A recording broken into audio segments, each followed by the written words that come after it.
Hello दोस्तों, how are you all? I hope you guys are good. So दोस्तों, today topic is all about Terraform. But before we get started, if you have not already, make sure to hit that subscribe button and the notification bell so you never miss any of my future videos. Now let's jump right into advanced topics. So basically today we will discuss about advanced topics in Terraform. So there are topics that we will discuss in today videos, right? So first is handling Terraform dependencies and ordering of resources. Second one is Terraform data sources and their uses.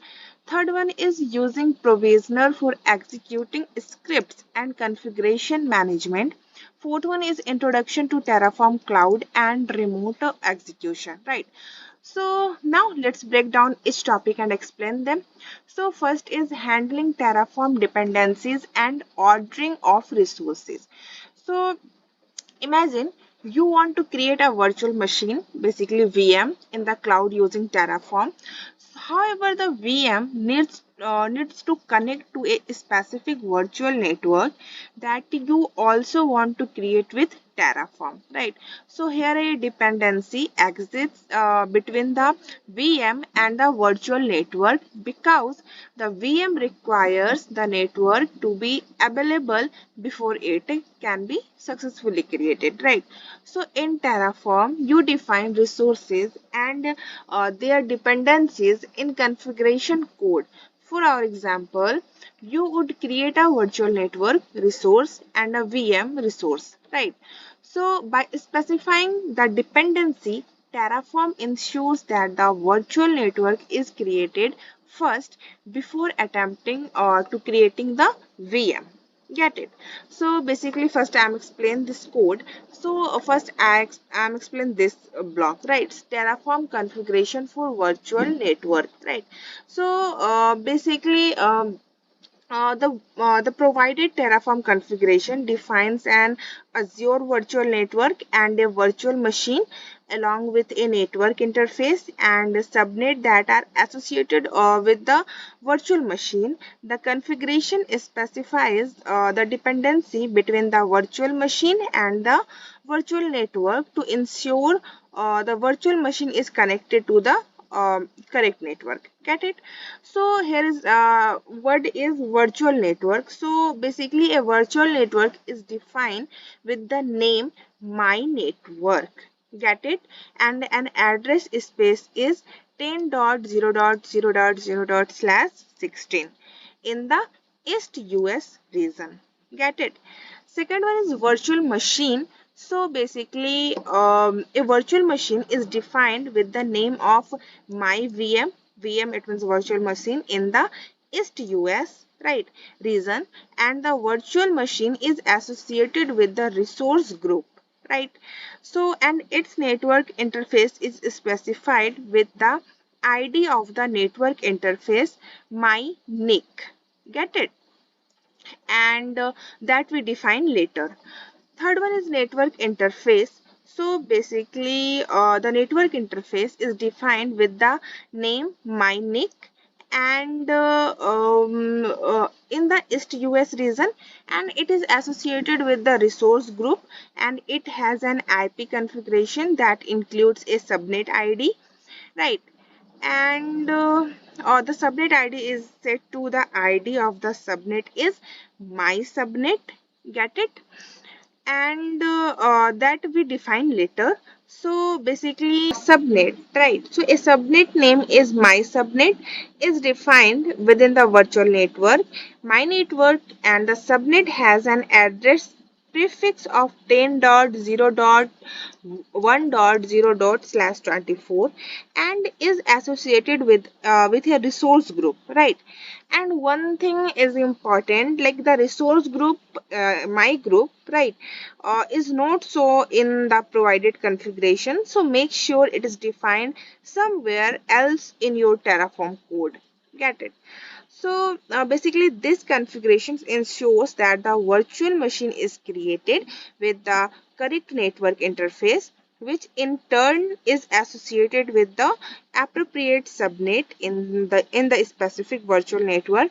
And this way the virtual machine becomes a part of the virtual network and can communicate with other resources within the same network, assuming appropriate security rules are configured. Get it? So by setting up the dependency in this way, Terraform ensures that the virtual network is created first, followed by the network interface for the VM, and finally the VM itself. I hope you get it, right? Second one is Terraform data source and their uses. So Terraform data sources allow you to fetch information about existing resources that are already set up outside of your Terraform configuration.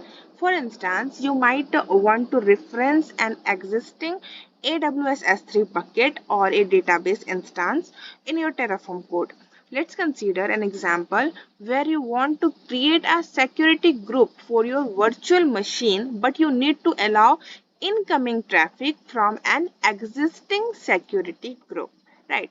So, दोस्तों, basically the provided Terraform configurations include a data source to fetch information about an existing AWS security group and a resource for to create a new AWS security group. Right. So the new security group will have an inbound rule that allow traffic from the existing security group by referencing its ID. Get it? So first I'm explain this block, right? So data source for existing security group. So the configuration includes a data source block that fetch information about an existing AWS security group with the name existing security group name, and the data source is named existing security group and it is defined using the AWS security group. Get it? Data source type, right? Second one is basically second one is resource for new security group, right?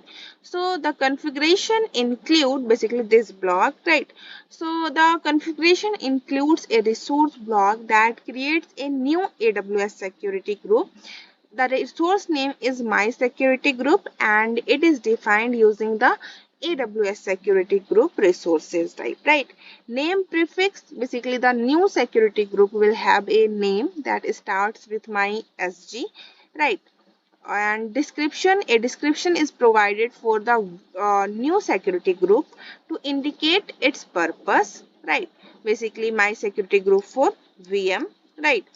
And ingress, so an ingress rule is defined, basically this block, right? So basically this is defined to allow inbound traffic to the new security group. It allows TCP traffic protocol. Protocol is TCP, right? On all ports from port 0 to port this, right? 65,535 from any source IP. CIDR block is this, right? And additionally, it permits traffic from the existing security group by referencing its ID using the security group attributes, right? And other security group rules, basically the comment suggest that there may be other security group rules defined within the resource block, though they are not shown in the provided snippet, right? So basically this configuration will create a new AWS security group with the specified rules, including an inbound rule allowing traffic from an existing security group with the name existing SG name, and the actual ID of the existing security group will be fetched by the data source and referenced in the new security group ingress file, right?